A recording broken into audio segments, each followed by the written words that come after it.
বন্ধুরা, আজকে আমরা ভাত খাবো না। কালকে বাজারে গিয়েছিলাম, মানে সরস্বতী পূজায় ঠাকুর দেখতে। দিয়ে বাজারে বললো ফুচকা খাবে। ফুচকা খাবো কি 10 টাকায় 5টা, এত দাম হলে ফুচকা খাওয়া যায়? 10 টাকা 5টি কী হবে? আমার তো জিভে জলও শেষ হবে, শুকনো হবে না। ওই জন্য আমরা ভাবলাম যে তারপর দিন আমরা ফুচকা বানিয়ে খাবো।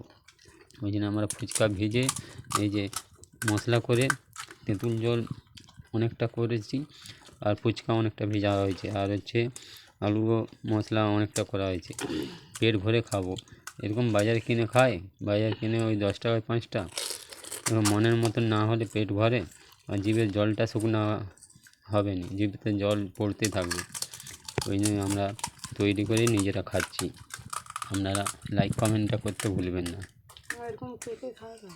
আপনারাও কিনে খাবেন না, বাড়িতে তৈরি করে খাবেন। জিভের জলটা যাদের টাকা আছে তারা খাবে, তারা কিনে 10 টাকা কেনে 100 টাকা খেয়ে নেবে। আর আমাদের তো টাকা পয়সা অত নেই, ওই জন্য আমরা বাড়িতে তৈরি করে খাচ্ছি। কচি ভাই ভিডিওকে লাইক কমেন্টটা ভালো করে দিবেন। লাইক কমেন্টটা না দিলে আমরা বুঝতে পারবো না যে আপনারা দেখছেন না দেখেননি।